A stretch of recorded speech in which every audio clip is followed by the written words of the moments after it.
show, joined as by Carlos. Pleasure to have you, Carlos, on the show. And here, and Mac, I'm here. So nice to be here. And we're going to talk about, thank you anyone who joins us.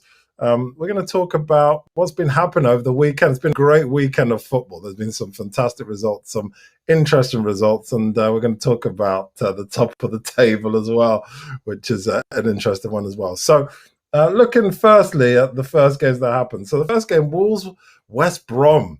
What did you make of that? I mean, West Brom, bottom of the table. Wolves struggling, local derby. It's pretty impressive game, but it finished West Brom 3-2. What did you think of it?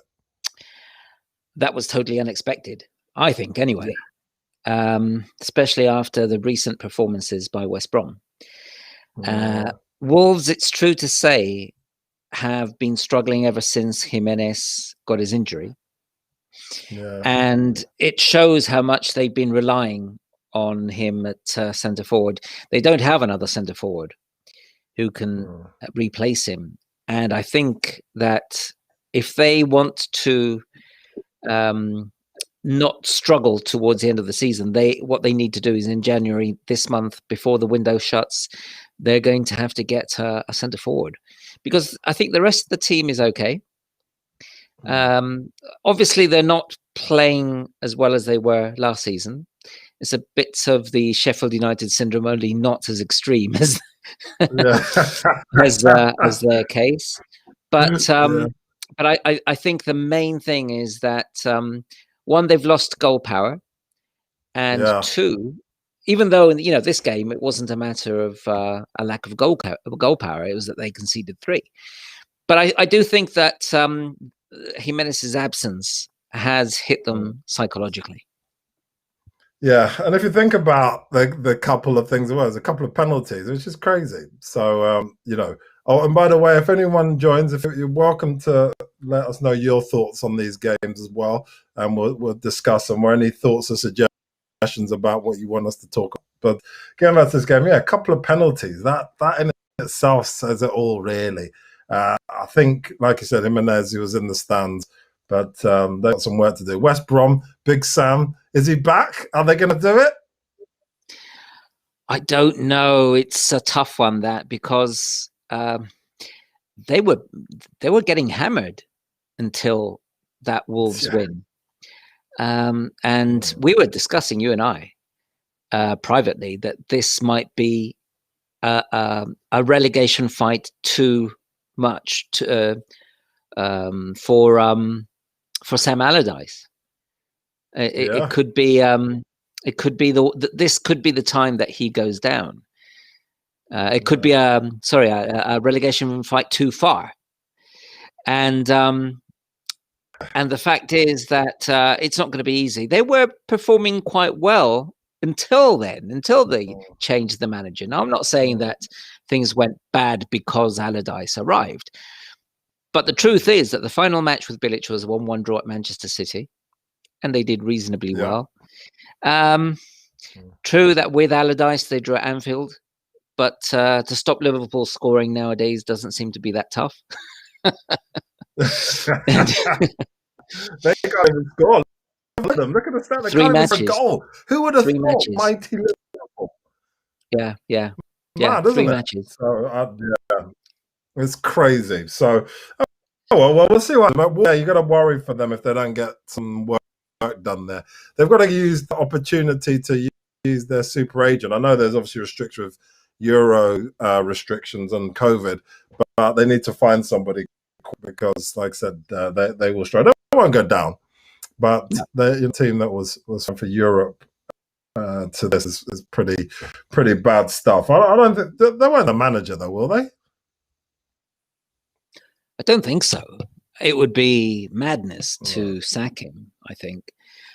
You've got to allow for a bit of a lull after a good season when you're a new team in a division. Sometimes you take the league by storm, and it's difficult to reproduce that form. Anyone who expects a team that does what Wolves did to then improve on that the next season, I think is expecting too much. You've got to allow for for your team to maybe become a bit stagnant and struggle to improve on what you did. And two, your opponents obviously have learned from watching you all season. Yeah. So you have to do something slightly different. You need to change something. And as far as I could see, Wolves weren't really changing much. The players were the same. In fact, they lost Diego Jota, who went to Liverpool. And and I think they need to mix it up a bit more. But no, they shouldn't sack. No, I agree. Espirito Santo. Yeah, that's fine. And I agree. So that was a good game. We'll skim over the West Ham Burnley because neither of those two look like they're going down. Let's talk about your game. Fulham against Chelsea. Oh my God, how good were you in that game? You had impressive stuff until that moment of madness from the youngsters. It's interesting to note that we're playing well and we've become tough to beat, and we're looking like we can win difficult matches without any strikers. We've got nothing up front. Cavaleiro's playing at centre forward, and he's not a centre forward. I mean, the one he missed at 0-0, where he didn't even miss the opportunity. He missed the ball. The ball came across, and it was an easy chance, quite simple to put away. Yeah. And I don't know how he mistimed it, but he swung with his right foot, missed, and it hit his left foot. Anyway, what Parker is doing, what Scott Parker is doing, is magnificent. He's really tightened up that defense. We're not conceding much. We really are not conceding much now. And on the break, we're looking quite good. We can hold on to the ball. If we had a striker, which we need to buy now in this transfer window, we would. If we had a striker, we would have picked up a few more points. Yeah, no, I agree. I think Chelsea looked fragile as usual, which is a shame, really, considering how much they spent on the pressure, I suppose, from the media and from other people around and supporters. But you looked like you matched them everywhere on the park. It was impressive stuff. I am so impressed from the Fulham that started the season to the Fulham that are where you are now. It's very, very good. You have to give credit to Scott for everything he's doing. And like he said, the Cavaleiro the moment of madness. But flip side, Chelsea, look at Timo Werner. I'll tell you what, this can't be sleeping well at night with the stuff that he's doing. I know that, the manager's backed him. He's got the pace. He gets in the spaces, but his shots on target, well, they're on target. Yeah. If I was a Chelsea supporter, I know that everyone wants everything to fall into place immediately. But if I was a Chelsea supporter, I wouldn't worry. I would be pleased that I have Timo Werner in my squad, because Werner is going to turn it around. I mean, what he's done Everyone up to now, said that. Yeah, what he's done in his career isn't just coincidence, and it wasn't luck. He is a good player. He's got great movement. He gets himself into positions. Sometimes when you're a striker and you're not scoring, it's just a matter of confidence. And once he gets a couple of goals, he'll be back. I wouldn't worry. Okay. I mean, look, I personally think that, from what I saw of the Champions League, he looked very, very, very impressive. But we haven't seen that, unfortunately. We haven't seen that. And I don't know if it's the environment. He's definitely getting the service, isn't he? I'm just trying to put my finger on what the reason is that he can't put a goal to. I mean, you just think it's just purely a psychological thing, almost like Aubameyang. Well, I think he started well. He started playing well, and he scored a few goals. Not too many, but he scored a few. And then Chelsea hit a bit of a rough patch. To begin with, don't forget they were playing him at centre forward. Then they moved him to the left, together with another forward.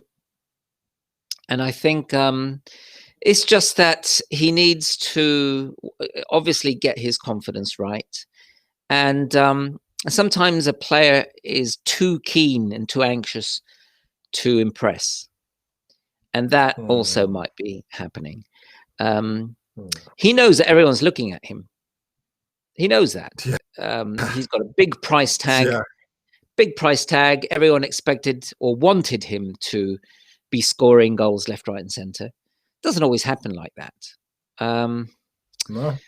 There have been top players who have struggled early in their careers at a new club, and then have set the house on fire. So yeah. I just think give him time. Before the end of the season, we will see a much better Timo Werner. And Chelsea are fortunate to have Timo Werner for the coming years. Okay. Oh, well, yeah, like I said, obviously he's not exactly Bruno Fernandes, but he'll get there in the end, because Bruno Fernandes won again the Player of the Month. He's won as many as Thierry Henry won. I think, is it 4 times? Some crazy amount in one season, or it's just a mad one. So great for him. But let's talk about the blockbuster game, the top of the table clash between Liverpool and Manchester United, and in the end it finished 0-0. I mean, what did you think of that game?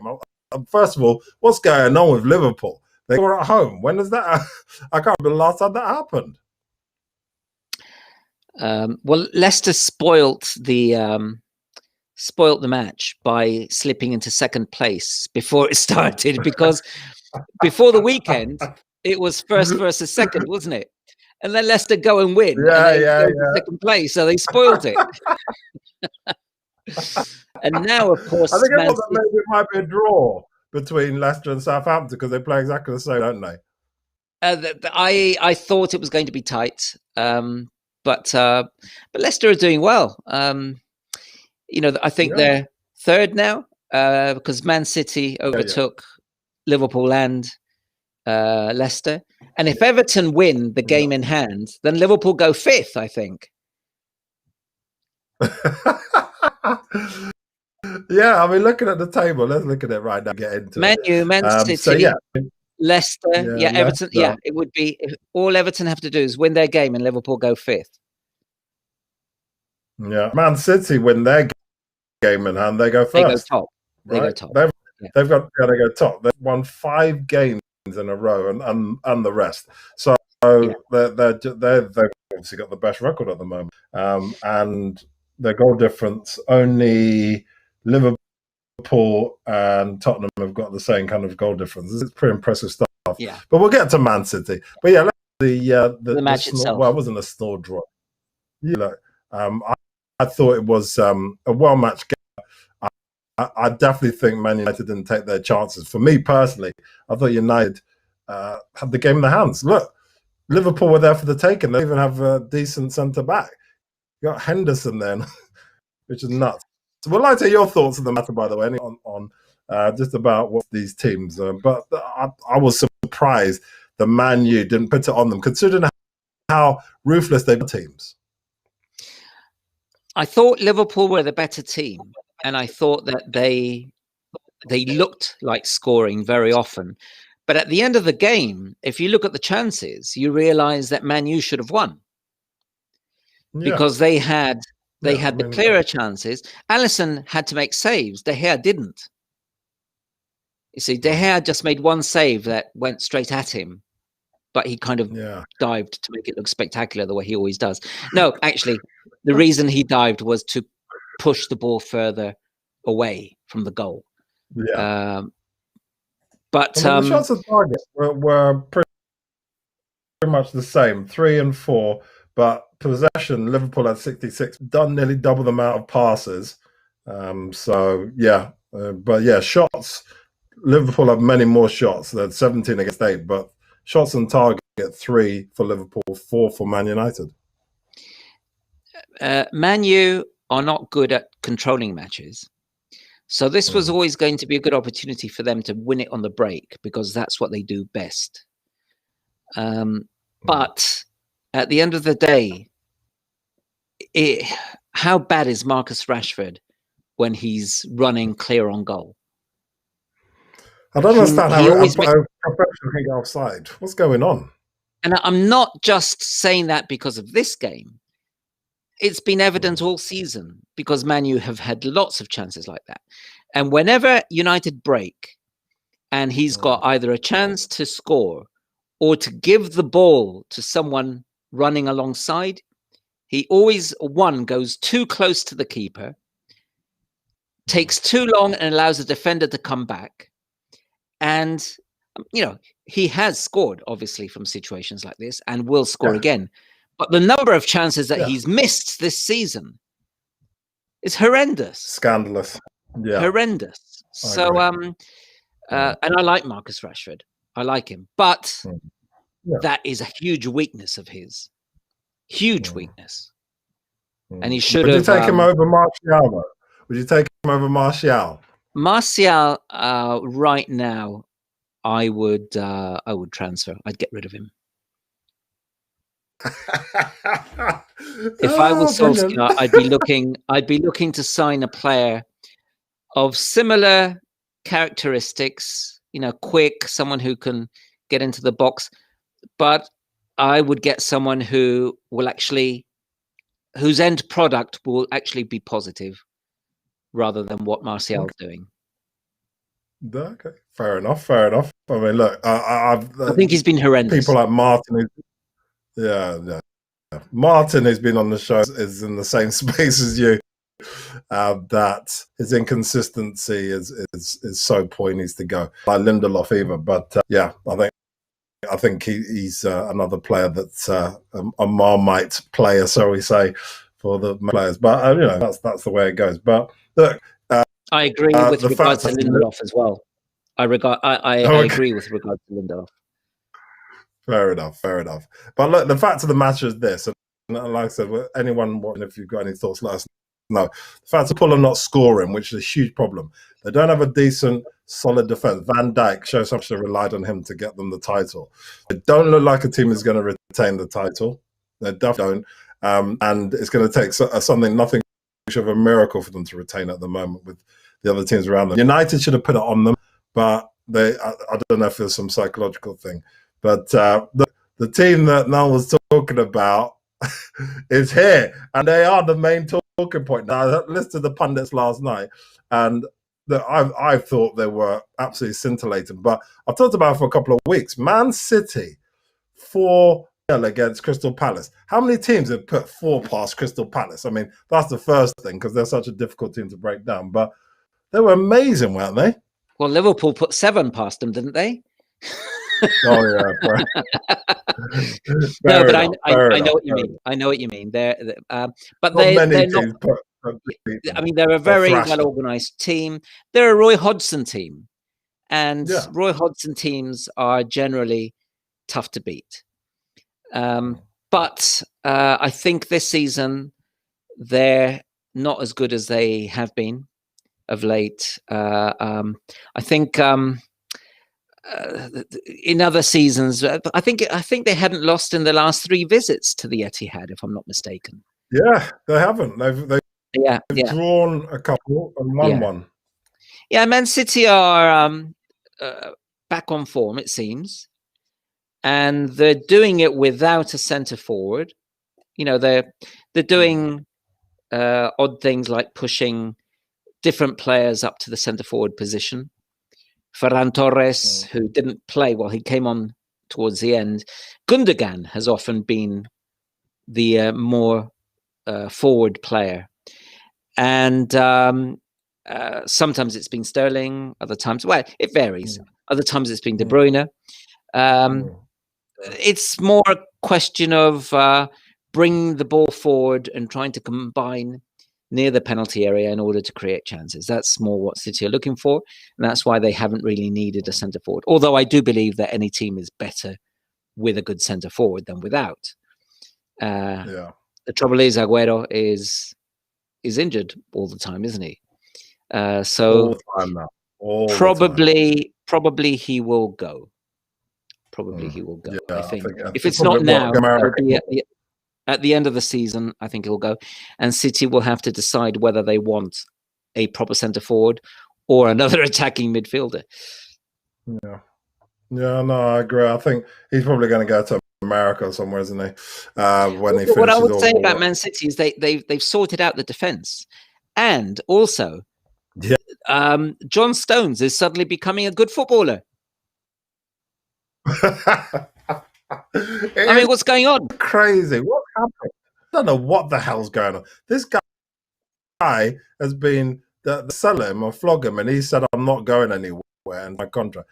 And all of a sudden, like this season, it's just like one's sprinkled some sort of magic dust on him. Right? It's very bizarre how a guy could be out in the wilderness for so long. It's not like one season. We're talking like 3 years of playing in and out of the team and Mickey Mouse Cups. And now here he is scoring 2 goals in one game. Goals in his whole senior career. Yeah. But aside from the goals, he's looking solid in defence. Yeah. Whereas before it was like, you know, he was as solid as a trifle. Soft trifle as well. Not set properly. Yeah. But suddenly he's playing well. He looks confident. He's not making mistakes. He was very prone to making mistakes before, costly mistakes. And it's probably the effect of playing alongside Ruben Diaz, who is an excellent centre half. Yeah. So City have sorted out their defence. Sometimes when you sort out your defence, you end up attacking better. Because when you have a weak defense and you're on the ball in attack, players are thinking, if we lose it, we'll get caught out. So when you know you've got a solid defense behind you, you attack, you're more relaxed about your attacking play. And I think that's what's happening. It's true. Yeah, no, it's true. So look at the situation now. You backed Manchester United to win the league. Into your guns, or what are you moving and maybe think about someone else? I didn't exactly say they would win it. I said that they would challenge to the end, and I think they will. I think they will. Whether they have enough, I don't know, because every time I see Man U, I just see weaknesses. But you see, on the one hand, you can say they have a lot of weaknesses. On the other hand, you could say with those weaknesses, they're top. And as soon as they sort out those weaknesses, because surely Solskjaer will do something about all that, and what's going to happen when they sort them out? Yeah. It could actually be out this year? Sorry? Will they sort out this year? Do you think they'll sort out this year in time to win the league? They could. They could. There's 2 things they need to sort out. One is their defense with Lindelof. I would get another centre half. And the other thing they need to do is to not be so slow, cumbersome, clumsy on attack when they dominate the game. Because it's pass. And then what do? They bring too many players forward close or inside the penalty area, which just causes a traffic jam. Yeah. What they need to do, they need to be getting the ball quicker into attacking positions before teams organize in defense and before a lot of their players move forward. They don't know how to use Cavani. Man United do not know how to play with a centre forward because Cavani is making classic centre forward runs and he never gets the ball. He never gets it. You can see that he's getting frustrated. I would be if I was Cavani because he's in beautiful positions. And instead of playing the ball quickly into where he is, they're just playing from side to side. Yeah.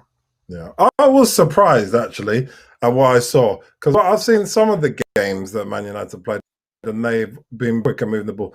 That game against Liverpool, they've very so. Pogba mucking around, Fernandes mucking around. Ball came to him a few times, like you said, when they were on the break, and he just like hit 2-3 touches. Just moved the ball. I mean, this is basic football, isn't it? If especially the way that there's so many gaps now in midfield, just in the way people play now.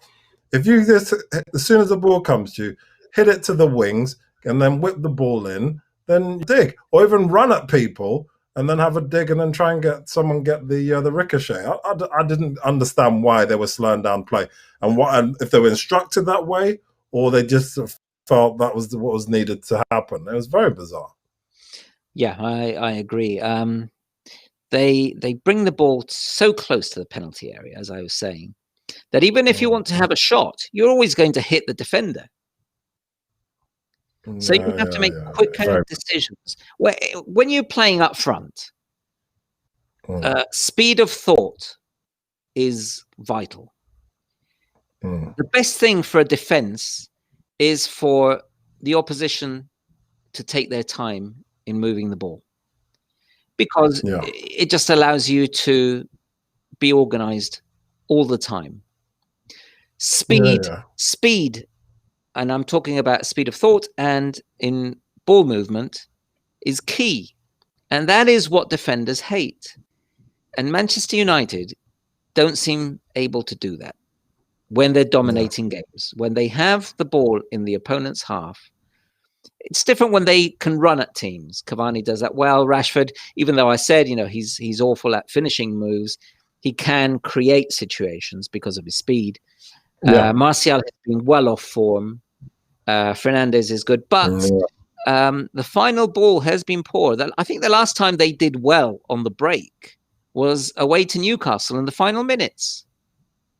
They played well on the break in Paris against PSG.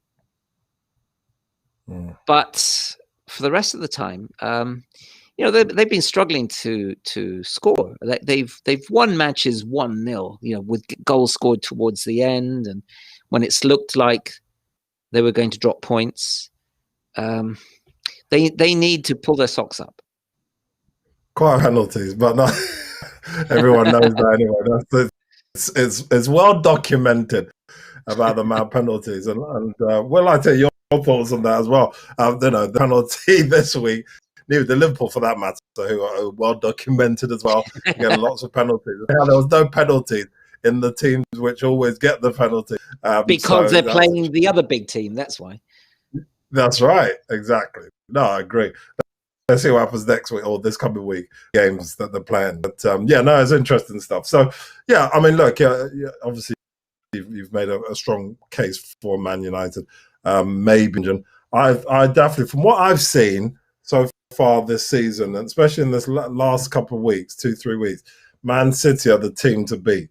I just can't see many teams beating them for the rest of the season if they keep everybody fit. They look much better, like I said, in defence, which has been a huge problem for them for a long time, since Kompany left. Really, they didn't really get organised, but they seem to really pick that up and really organise, and everyone knows their positions. Like I said, so going forward, they've always been scintillating. And they've had depth in that department, but in defence, it's great to them doing well again. So it's going to be a very tight at the end. So good stuff. We'll see what happens. Shall we talk about some transfers? Come on then. Some transfers that happen. Look, it's been always interesting transfers, but for me, obviously, because I'm Arsenal, one that's close to my heart, Jack Wilshere. Supposed to be, he would have been an Arsenal legend and an England legend, but lots and lots of injuries. Here he is, gone to Bournemouth. He left, he didn't stay there long really because he had lots of injuries. He went there on loan and he didn't really get the impact he wanted to. There's a West Ham took him on permanently, obviously. Then he got released, and he's gone back on a short-term loan with Bournemouth. And he says he's got unfinished business there because he was injured for the most part. Do you think really at this stage that look, we know his skill and talent. He honestly can pick it back up and make a difference for Bournemouth. See, Bournemouth in the Championship, so it's not as pressure as the Premiership. I would like to think so. Maybe the fact that it is in the Championship might help Wilshere, but I think it's a footballing tragedy what has happened to Jack Wilshere. Yeah. Because he could have been one of the top players in English football for a very long time. Of all time. I love the player. I think he's wonderful. He's got the kind of skill and vision that you don't see that often. And he was going to take football by storm for 10 years, wasn't he? He was going to lead Arsenal and England for a decade. But the injuries finally got the better of him, I'm afraid. It's a tough one because he was so good. And when he did play, there were just so many amazing flashes of brilliance. And just to see what, like I said, it's one of those situations. But what could have happened? What could have been different? He got injured. It's not like he was in a way or mucking around. It's a tough one. It's a tough one for Arsenal to swallow like anything.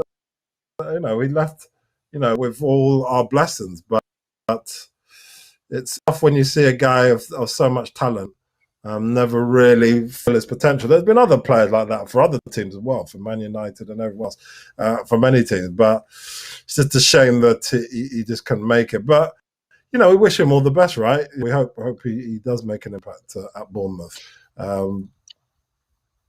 I think there are a game, so let's see what happens. For me, there are two cases which are similar to each other. One is worse than the other, Wilshere, because he did really go off the radar, didn't he? But I think Ramsey's the other example. Even though he's at Juventus, I think Ramsey, I thought, was going to be one of the best midfielders in Europe until he sustained, very early in his career, that horrific injury at Stoke caused by Shawcross. And I think that even though he's played well after that, I don't think he's been the same player. I think he was going to be a much better player than he is. He was going to be much better. And it's just a pity. 2 Arsenal products that were lost to injury. Well, you can't say Ramsey's lost because, as I said, he's at Juventus. But he's nowhere near the influential player that I thought he was going to be. Yeah, no, I agree. And I think it's just almost like Martinez. It's hard to swallow that Arsenal wouldn't stoke up the money that he wanted and help out. I know that the youngsters are coming through eventually now, but it's still tough that they wouldn't pay him the money. They said they would, then they changed their mind. So it's tough. It's tough to swallow that one, but it is what it is. But yeah, I mean, he helped us with the FA Cups, but I think let's talk about some more people. So what do you think about Eriksen going back to Tottenham? Because he can't get a game at Inter Milan, can he? Well, no, that's right. Although Conte's, if needed, he uses him. Just because he doesn't want him doesn't mean that he's not going to use him while he's still there. But obviously, he's not getting much playing time. Eriksen is a great player. No. Of that, there is no doubt. The question is, is he going to get into the Tottenham side? Where would he play right now? Oh, we'll look at Bale. Oh, well, exactly. But at least Eriksen wants to play football.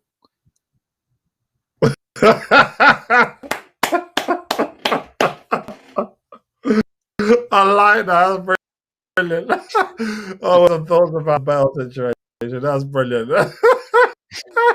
So in your opinion, Bale's there just on the cushy, just to have a chill out and maybe play some golf with his hat on. And play a bit of football maybe in the League Cup. Oh, brilliant! Yeah, fair enough. But Eriksen's quality. I'm surprised he wants to go back to Tottenham though. They left there quite acrimoniously, didn't they? Like, is it that he wants to go back, or is it that Tottenham wants him back? It's hard to tell because there's so much talk. I mean, look, personally would be surprised if he wants back like wholeheartedly, because of the way he left. Yeah. He thought he was obviously going to go to Real Madrid or Barcelona. Obviously went to Inter. But I think that because he's not playing Euros and all the rest of it coming up soon enough, he'd want to be playing regularly, wouldn't he? Just like most players, obviously, of his quality. Do you know what? I was thinking about Eriksen the other day. I was watching an Inter Milan match, and he came on in the final minutes. And I thought something that you will probably not agree with. Okay. But I thought, just thinking about the Eriksen situation, that the best place for him to go right now would be Arsenal. You know what? The funny thing is, right, you say that, I wouldn't mind him at Arsenal. They come to Arsenal, but I wouldn't mind him at Arsenal because we need one who's very direct. So, look, the Smith Rowe and Saka have shown that direct football works, but the youngsters playing at the Premiership, just like any high level, is tough. And these, I don't know how they're going to play tonight, but they were exhausted, clearly, when we played Palace. But that direct football is what Eriksen's good at. He's very incisive, very fast, very good balance, you know. So, no, I think it'd be brilliant. But he's never going to come to us. Never, ever, ever. The last time that I'm aware of that a Tottenham player went to Arsenal was Sol Campbell. The loads of Arsenal players have gone to Spurs, obviously. Where we got there's a very long list. But the other way, it's, you know, well, I suppose he's not coming from Arsenal. He's not coming from Spurs. He'll be coming from Inter Milan. Yeah, but there is a Spurs. You see, if he was from the Spurs academy, then you could associate him with Spurs or as a Spurs product. Whereas he just happened to play for Tottenham, but he wasn't from Tottenham originally, and he's not at Tottenham now. So you don't know. I don't know if Arsenal would want him, but I think that he would fit in very nicely. We're looking for a midfielder. I know that, of offensive midfielder. Stranger things have happened, so I just don't think he'll go. But I think Arsenal will definitely be buying an offensive midfielder just to help out, because Smith Rowe is brilliant, but he's going to get too exhausted. There's games to play. Obviously, we're still in Europe and an FA Cup and all the rest of it. So, and we need to aim for top 6. You know, even though obviously we know we're not going to win the league, we know we're not going to finish top 4, but we've got to aim for top 6. I don't know if we'll even get there, but we've got to go for it, haven't we? But with Ozil gone, which we're going to talk about in a minute, we've got obviously a lot of money saved. He's been paid off. He's taken a little bit less. But Ozil to Fenerbahce. Let's talk about what do you think about that move? It's absolutely fantastic, even though it's a bittersweet. But it's fantastic, isn't it? I think it shows where the player is right now, where he's at. No one came in for him. No top side, no team from a top league. Nobody wants to touch Ozil.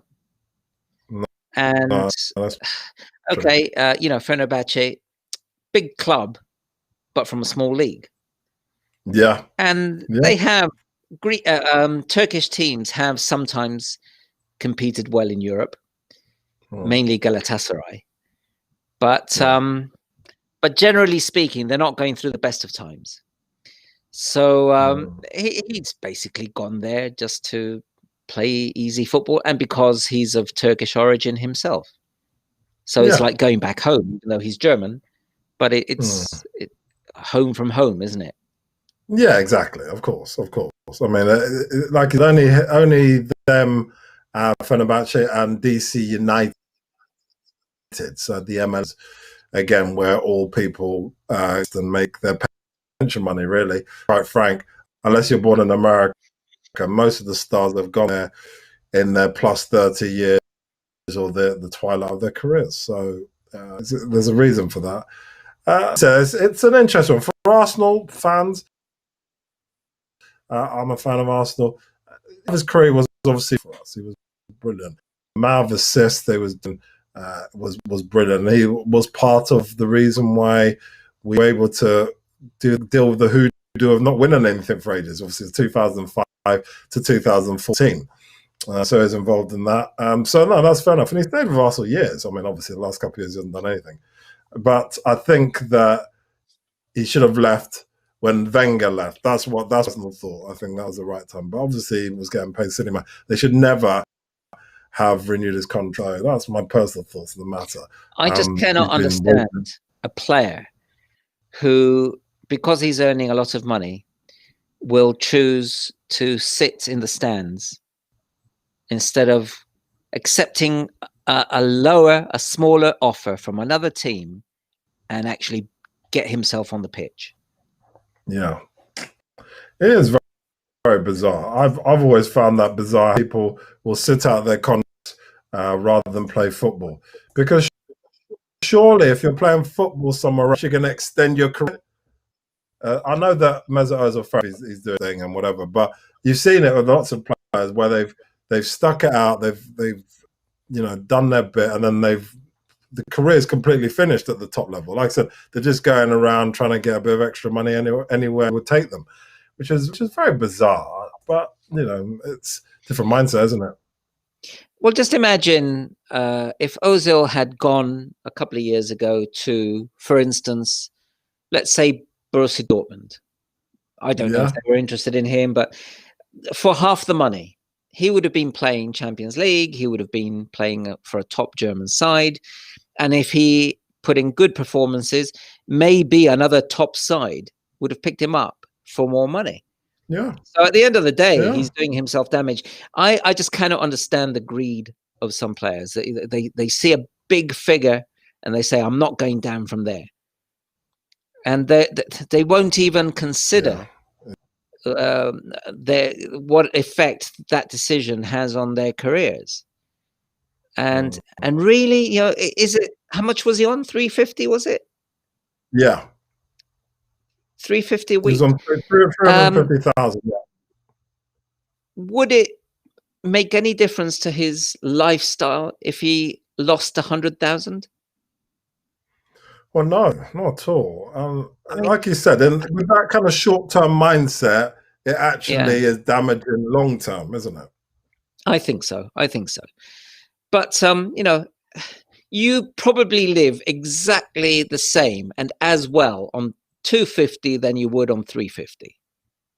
Yeah, of course. Because, how much more can you do? How much more things can you buy?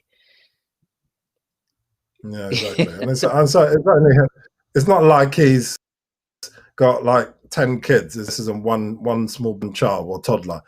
So, like you said, but let's see what happens. But we wish him all the best. But like I said, I think Fenerbahce is just a walk in the park for him. And then, like he's always said, he'll probably go to America, finish his career there, and just try and eke it out till he's 40 if possible. But I doubt he goes to 40, but he might do. So yeah, so I think that's enough on the transfers. We covered some interesting ones. There's going to be lots of transfers. It's a shame because he is a good player. There's no doubt whatsoever. He's a very talented player. Of course he is. Yeah. He's a very look. If he was just prepared to run and track back with Arsenal, as opposed to just moaning every time he lost the ball, he would still be playing for Arsenal. I don't know if he would if he would necessarily be given an ex. Definitely would have been playing the game. Look, we've got Mustafi, who we know he's good, but he's been kept on the books. He's been playing games. He's been playing when other people are injured. Why?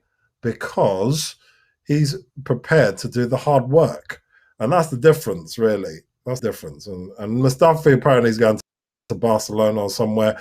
So, that's what you just said. If you're prepared to the hard working, not worry about the football, he's going to Barcelona, for crying out loud. That's what the is. So he's going to keep on playing at top level, Champions League and all the rest of it. So it is bizarre. But anyway, right, let's talk about the game tonight. So Arsenal against Newcastle. So we've played them already, obviously beaten them. And Newcastle, so we'll talk about the lineups first of all when we get to the managers and stuff. So Arsenal have got up front, Smith Rowe, Saka on the left, Aubameyang on the right. Thomas, Partey's back. Xhaka's there. Tierney, which is the surprise, he's back after being injured. I'm surprised he's playing. but he is playing, and let's be honest, Maitland-Niles was on the left-hand side. David Luiz holding, and then Cedric, because Pablo Mari is injured, one of my favourite players in the Arsenal team, and Leno obviously in the back. And then we've got Newcastle, Callum Wilson's back. Wasn't for the last game. Andy Carroll started. He was on the bench last time. Joelinton Shelvey, John Joe Shelvey, I don't think he was playing last time either. So some of the players are coming back. Longstaff, Almiron, Lewis, Clark, Lascelles, Kraft, and then obviously the goalkeeper. So much stronger side in Newcastle, eh? What do you think is going to happen here? Yeah, well, they're playing two up front. Carroll is, well, it's just a shame what's happened to that player because of his injuries. He could have been such a great forward. But Newcastle are a disaster at the moment, aren't they? They never seem to get beyond that inconsistency. It's such a shame for a club like Newcastle, who should be doing much better.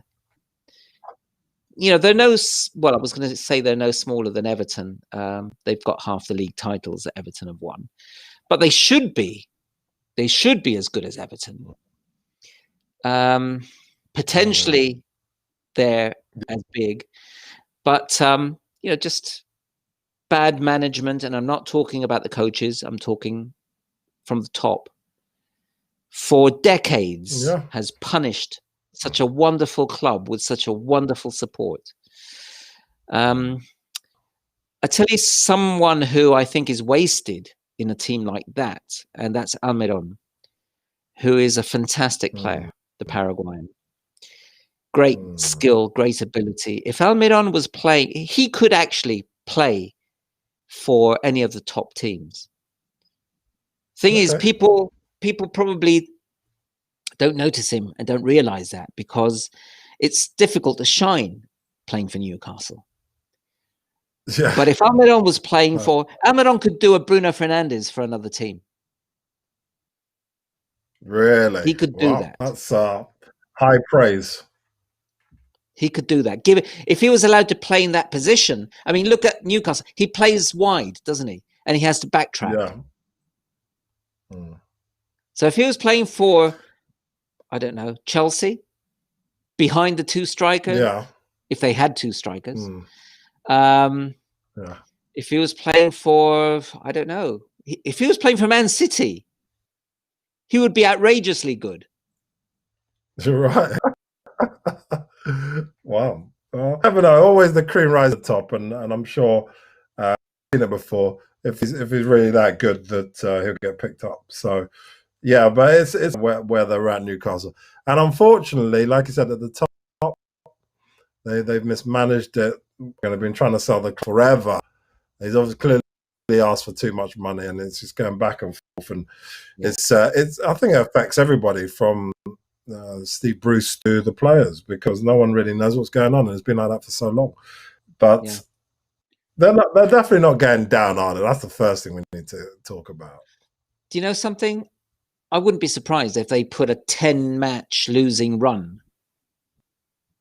I wouldn't like to see that because I like Newcastle, but it wouldn't surprise me. It really wouldn't surprise me. And people would blame Steve Bruce, and it wouldn't really be his fault. And he'd obviously get the sack as well. No way that. I mean, this guy's obviously keep him on, but I think if they get into anywhere near that, unfortunately, he would be gone. But again, who would they get in? You know, I don't know where Pardew is these days. So he's around somewhere, sniffing around. Who else is there? Who else is the usual people who use us? But Big Sam's obviously busy. Who else is there? Pulis, yeah, but he got the sack, didn't he? He got the sack at Wednesday. Yeah, so he might do. And he's cheap. Yeah. Harry Redknapp! Harry Redknapp!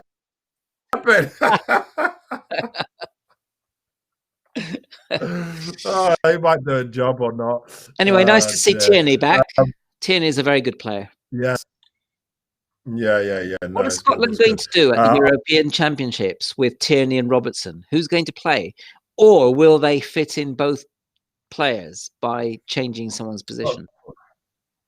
Yeah, I think they have to change. They're not in a position. I mean, look, both of them are class acts. I can't see Tierney being left on the bench. I just can't. And I can't see Robertson either. So I would put Robertson at left wing. Yeah, put him further forward. Yeah, he's brilliant attacking. I agree with that. He's brilliant as an attacker. Yeah, so put him further forward. Look, situation. One thing that's the only interesting thing about this is Bellerin. There's been lots of talk about him. We didn't talk about him transfer. Teams want him, but he's on the bench, and Cedric comes in. Now, Bellerin has been weak. If you watch the last game we played against Palace, he was passing the ball all the time. He was going forward and then pass the ball back, as opposed to getting the driving at people. He used to drive at people all the time. He didn't want to do it anymore. Whilst Tierney, when he plays completely different. Everyone even scores goals from random spots. Why do you think that's happened? Why is Bellerin? He used to be absolute class. Do you think it's a confidence thing, or I just don't understand why he keeps passing back? I think his heart isn't in it anymore. I think it was. He was a great player, but I think there might be something in the rumors that he's going to end up at Barcelona. Yeah, play some Champions League and nice weather and all the rest of it. It wouldn't surprise me. He's been in London for a very long time, so I can understand him wanting to change. I personally want him to go. I'm not being novel. I just think that like he said, he doesn't seem to be the same player. And Arsenal are full of mediocre players, so if we can get rid of a mediocre player or two to get a better player, then that's what it needs. And he's been around for a long time. I don't know how long he's been with Arsenal, but enough for him to justify going somewhere else. I think he'll be right. He was there. He was there as a youth player, wasn't he? Yeah, exactly. It was part of the so it was obviously Barcelona setup, and then we bought him when he was young. Yeah, part of the academy. I'm just having a look. But he's been with Arsenal for long. So he was with Barcelona 2003 to 2011, and then he joined our youth in 2011. So he's been with us 9 years, and then he started playing senior. How old is he? He is 25. 25. So he was 16 when he joined. Yeah. Quick calculations. I like it. Yeah. So he got really young, and he's been with us 9 years. Look, a long time. He went 1 year, 2013-14. He actually went on loan to Watford for a few games, but overall, he's been with us for 9 years. So he's been with us a long time. So I get wanting to move on. It's time. So best of luck to him. What do you think is going to be what's your prediction for tonight? I think Arsenal will win, but I think it's going to be tight.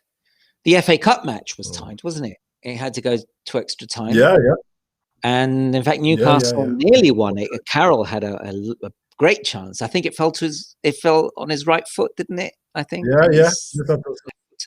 Just credit the goalkeeper. Yeah. But I do think that Newcastle will probably be worse than they were in the cup game, and I think Arsenal will be better. And I think Arsenal will win, but it's going to be close. Yeah, I think it's going to be a 1-0 or 2-0 to Arsenal. Arsenal have too much. Yeah, I think it's going to be difficult for them to get a score. They might maybe 2-1, but I'll be surprised if they win. I personally think it's either going to be a draw or a win to Arsenal. I don't think that Newcastle have got what it takes. And the way that Steve Bruce is talking, you don't get the feeling that he's confident at all. He just talk like a person who's we're going to give it a go. He's very much talking about, we're in a rut, but Arteta was in a rut. They're out of it, but we're in a rut. We're just going to keep on going, blah, blah, blah. So he's definitely feeling the pressure, even though he may not be admitting it. So what happens with that? So, it's been great. So I think that's it. think we've covered everything. I'll tell you just one final thing. One final thing. The Spanish Super Cup final was played yesterday in Seville. Brilliant. And Barcelona lost in the final to Athletic Bilbao 3-2. Wow. In extra time. Barcelona were 2-1 up. Griezmann scored both goals. And Bilbao equalized in injury time. The match went into extra time and Athletic Bilbao got the winner. And in the final minutes, with about 2-3 minutes to go, Messi got sent off. Yeah, I heard that. I heard he got sent off. Oh my God. Yeah. Is that the first time he's been sent off? First time he's been sent off for Barcelona. Wow. In about 700 at the end of his career there. In about 700 matches. Wow. What did he do? He was running with the ball. An Athletic Bilbao player got in front of him, got between the ball and Messi. And Messi threw I don't know if it was a fist or just a slap on the back of the guy's neck. So basically, he attacked him. What? Oh my God, that's ridiculous. That is ridiculous. Was he like in a goal scoring opportunity? No. It was about 30 yards from goal. He was making a diagonal run from midfield, and that's what happened. It was just pure frustration at the fact that the team was going to lose. Yeah.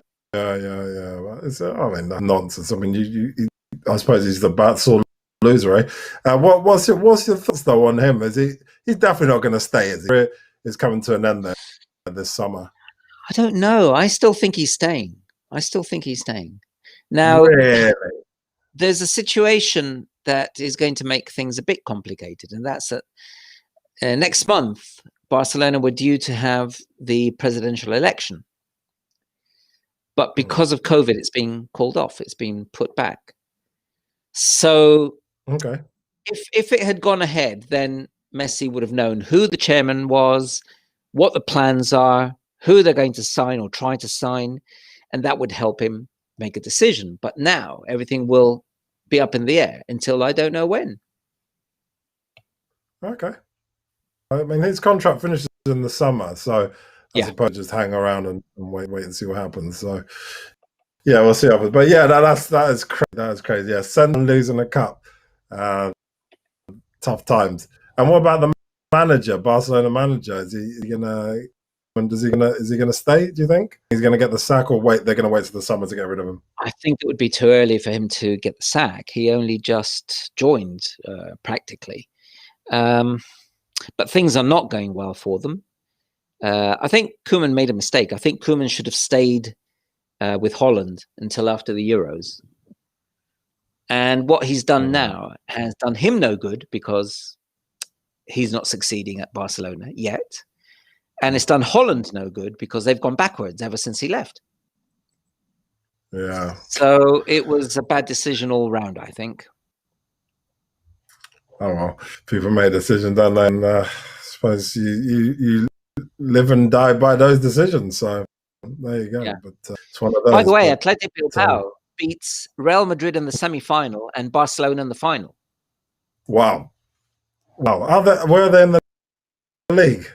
Well, they're not doing well, but they only just changed the manager, and they've got someone who he plays a 4-4-2, Marcelino, who was at Valencia, and he was doing well with Valencia. Then there was Valencia is such a chaotic club. They got rid of him. He's got a great reputation, Marcelino. Doesn't play exciting football. It's very well organized, as I said, 4-4-2, tough to beat. Not defensive, but not spectacular. But he gets results, and he's only been there, I don't know, 10 days, if that. And he's picked up a trophy. That's impressive. Well, didn't Poch beat that record? How long was Poch there before he got that PSG got the cup, the Super Cup, whatever it's called? Yeah. But that's like taking candy off a child, isn't it?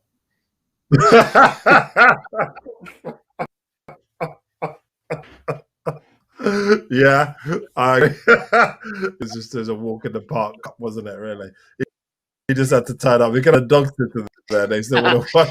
He should have just had it delivered.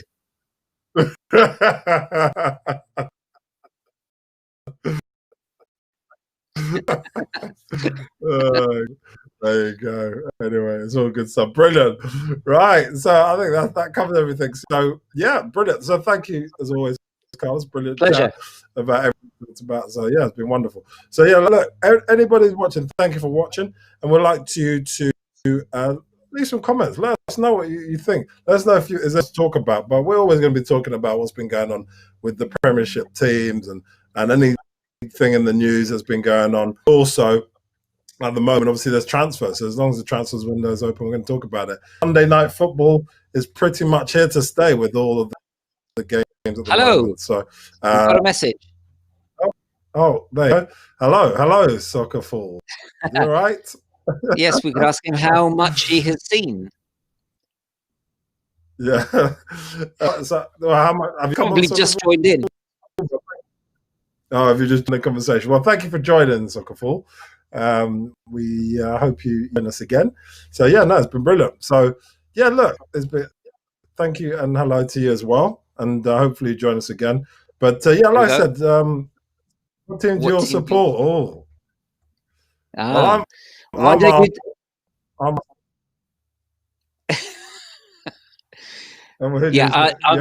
Fulham.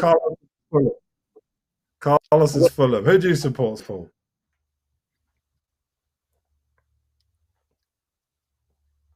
Oh, he's taking his time. He's deciding between teams. Yeah,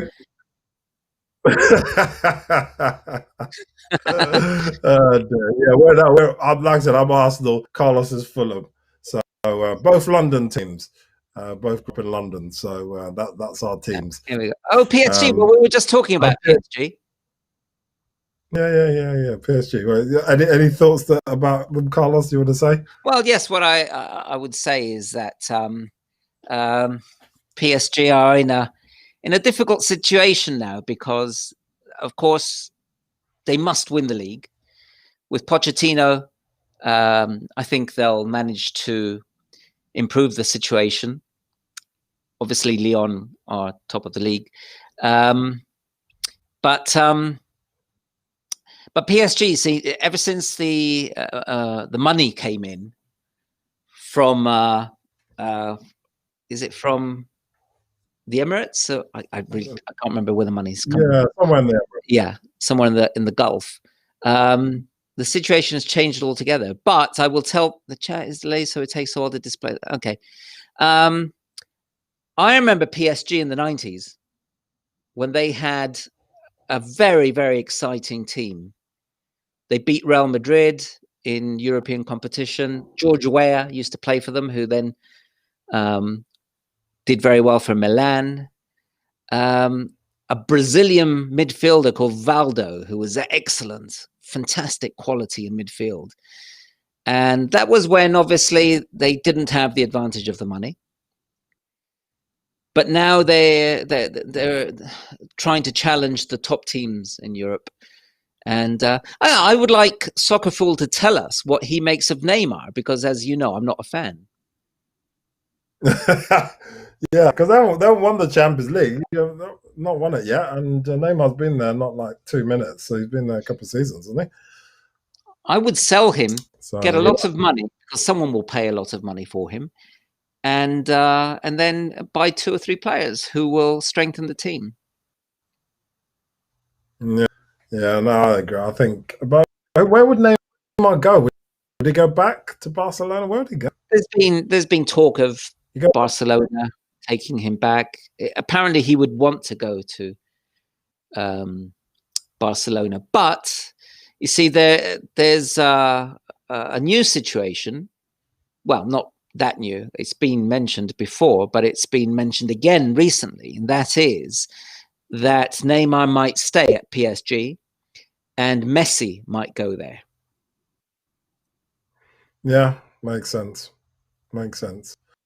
Yeah, because obviously they can afford his wage demands and all the rest of it. So that, it would make sense for him to go. No transfer fees. Yeah, so no transfer wages. Yeah. Just come in the summer and chill out. So, yeah, we'll see what happens. It's going to be interesting with PSG. But, yeah. Right, okay. Yesterday. Well, yes, we did mention a few things about that before. Barcelona, to be honest, are they're struggling. They haven't got the quality to play the kind of football that they were playing a few years ago. Messi is, for whatever reason, struggling. He's always on the ball, always everything has to go through him. But some people would say, of course, because he's the best player in the world. But if the best player in the world is off form, and perhaps he's today, as of today, he is not, or if you're judging who is the best player in the world today, maybe it wouldn't be Messi. If you're saying who's been the best player for the last 10, 15 years, yes, you would say Messi. But would you take Messi over, I don't know, Haaland right now? I'm not saying Haaland is a better player. I'm not saying he's a better player, but all I'm saying is if you had to sign one or the other, who would you prefer? Yeah. Well, I mean, you've got to go for the youth, haven't you? You've got more chance to develop Haaland, haven't you? Yeah, and he gets the goals that win matches. Yeah. I mean, Haaland is top class. I mean, hopefully it does come to the Premiership, hopefully. But I just think Messi, everyone knows what he's about. He's not going to change his ways, and that's the end of it, really. You know you're getting. But if he goes PSG, I think PSG will be a good move for him, and probably for them as well, because he'll be allowed to do whatever he wants. Robertson or Davis? Ben Davis, the Tottenham player? Robertson. Yeah. Robertson. We were discussing, this is interesting, Soccer Fool, because we were talking about Tierney and Robertson, the two Scots, and we were saying, what is Scotland going to do at the Euro Championships with that left back position? Because they've got Tierney, they've got Robertson. And we were saying that perhaps Robertson could play further forward. Oh, Alphonso Davies. I see. Yes. I was surprised that you were comparing Robertson to Ben Davis, but yeah, Alphonso, great player. Fantastic. Right now, Robertson, in a year or two, maybe Alphonso. Okay. Well, that's good. That's brilliant. That's just my opinion. Thank you, Soccer Fool. It's been brilliant. It's been brilliant chatting. So yeah, I think we'll wrap up there. Thank you, Soccer Fool, for joining us. We hope many people join us as we start. This is only our second week doing this, so it'd be great for more people to come and join us. Join us on Discord as well, Soccer Fool. When you come and join us on that, and we'll be here next week again. Next week at 7 o'clock. So it's been wonderful to chat. Arsenal still 0-0 at the moment against Newcastle. We've got lots of things to talk about always every week. So come to a discussion. We're here every week to tell us what you think and leave some comments as well about what you would like us to talk about, as well as we talk about all the stuff going on in the football world. So like as we've just done, we've moved away from English football, talked about a bit of Italian, bit of Spanish. So Carlos is in Spain, so he knows plenty about Spanish football as well. So thanks again. Thank you for joining. Don't forget to tune into our YouTube channel as well, Sport Fans TV, and don't forget to like, subscribe, and thank you much. Oh, thank you, Soccer Fool. You'll join us next week. Thank you so much, and tell your friends about it as well. That'd be brilliant. So thank you so much, and thank you everybody else for joining as well. Thanks, Soccer Fool, and we'll speak to you all next week. So don't forget to like and subscribe, and thank you for watching the